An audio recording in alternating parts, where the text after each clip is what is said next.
नमस्कार, जय हिंद, वंदे मातरम दोस्तों। द एग्जाम पॉइंट के यूट्यूब चैनल पर आप सभी का बहुत बहुत स्वागत है। दोस्तों, आज से आप सभी के लिए एक बहुत बड़ा अपडेट है और अपडेट ये है कि आज से जो है आपकी सीटेट की तैयारी आपके अपने YouTube channel the exam point पर शुरू हो चुका है। तो इसी कड़ी में जो है आपका सबसे पहला जो आपको वीडियो मिलने वाला है वो है आपको मनोविज्ञान से संबंधित। लेकिन मनोविज्ञान में संबंधित समस्या ये आती है कि ये जो आपका बाल विकास है इसमें आता क्या है, आपको पढ़ना क्या है। पूछने को तो बहुत सारी चीजें पूछी जाती हैं, ठीक है ना। तो उसमें से आपको पढ़ना क्या है, इसका सिलेबस क्या है, कहाँ से कितने प्रश्न आते हैं, इसके बारे में जब तक जानकारी नहीं होगी तब तक इसमें आप जो है सही से स्कोर नहीं कर पाएंगे। तो आज जो है हम लोग इसी जो है बारे में बात करने वाले हैं कि बाल विकास का जो है इसमें क्या आता है, क्या हमें पढ़ना है, कितना हमें आपको पढ़ना है, फिर इसके बाद सिलेबस क्या है, इसमें क्या नया चीज़ें जोड़ी गई हैं और कहाँ से कितना आता है। इन सभी चीज़ों को हम लोग इसमें डिटेल से चर्चा करने वाले हैं। तो दोस्तों आइए देख लेते हैं बाल विकास का जो है आपका सिलेबस क्या है। तो देखिएगा, यहाँ पर जो आपके सिलेबस की बात की जाती है तो आपके जो है वृद्धि एवं विकास से एक टॉपिक है और यहाँ से आपके जो है 1 से 2 प्रश्न आपके बनते हैं। जब ऑफलाइन होता था तो 2 प्रश्न पूछे जाते थे, इस समय ऑफलाइन में किसी में एक तो सॉरी ऑनलाइन में किसी में एक और किसी में 2 प्रश्न पूछे गए। जो सबसे ज्यादा प्रश्नों की संख्या बड़ी है वो है जीन पियाजे के संज्ञानात्मक विकास के सिद्धांत से। किसी किसी दिन जो है 3 से 4 प्रश्न पूछे गए हैं तो किसी दिन केवल 3 ही प्रश्न पूछे गए हैं। वहीं पर बात कर लेते हैं वाइगोत्स्की से, तो वाइगोत्स्की से भी सबसे ज्यादा प्रश्न बने हैं। ऑनलाइन में सबसे ज्यादा प्रश्न इसमें 2 आ रहे हैं, ठीक है। इससे पहले केवल एक ही प्रश्न आता था लेकिन इस समय इसमें दो दो प्रश्न आ रहे हैं ऑनलाइन में। लेकिन आपका फिर से ऑफलाइन मोड पे चला गया है तो इसलिए जो है आपका नया पैटर्न और पुराने पैटर्न का दोनों का जो है आपका मिक्सचर देखने वाले हैं। फिर इसके बाद देखिएगा कोहल वर्ग के नैतिक विकास के सिद्धांत से 1 नंबर फिक्स रहा था, इसमें कोई बदलाव होने वाला नहीं है। फिर इसके बाद देखिएगा पहले जो है बुद्धि से नहीं आता था, अब इस समय बुद्धि से पूछता, वो भी हार्वर्ड गार्डनर का बुद्धि का सिद्धांत पूछा जाता है। ये भी 1 नंबर से फिक्स है, कटने वाला नहीं है। अधिगम से आपके जो है 3 से 4 प्रश्न पूछे जाते हैं, लेकिन यहाँ पर अधिगम का सिद्धांत नहीं पूछा जाता है बल्कि अधिगम की विशेषताओं के बारे में या अधिगम अक्षमता के बारे में या अधिगम वक्र के बारे में या अधिगम स्थानांतरण के बारे में प्रश्न पूछा जाता है। चलिए आगे देखते हैं और क्या पूछा जाता है इसमें। तो अगली कड़ी में है आपका देखिएगा जेंडर रूढ़वादिता या लिंग पूर्वाग्रह।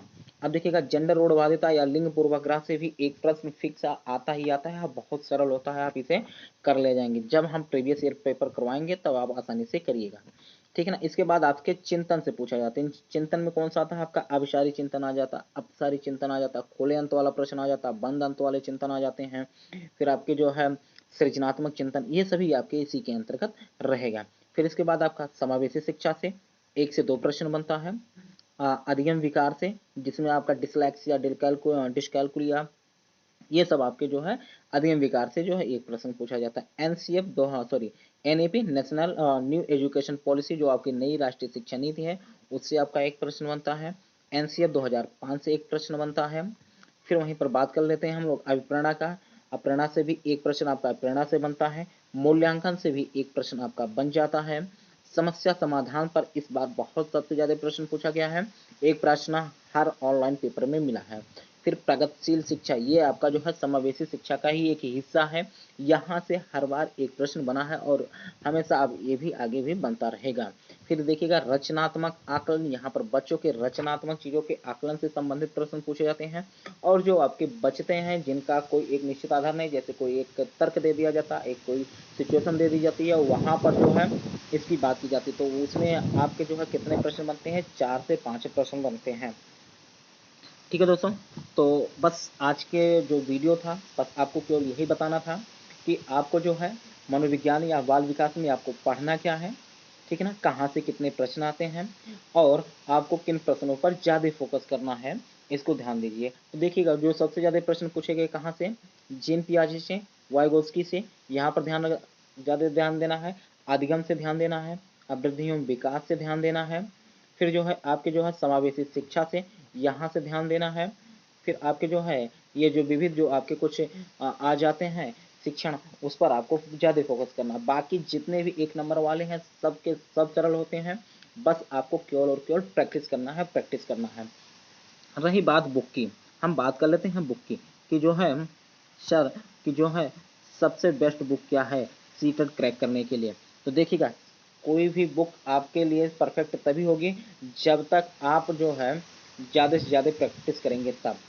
थ्योरी आप कहीं से भी पढ़ लें, आप कोशिश करिए जो प्रीवियस ईयर के जो आपके क्वेश्चन हैं उस पर आप ज़्यादा फोकस करें, उस पर आप ज़्यादा से ज़्यादा क्या करें, अभ्यास करें।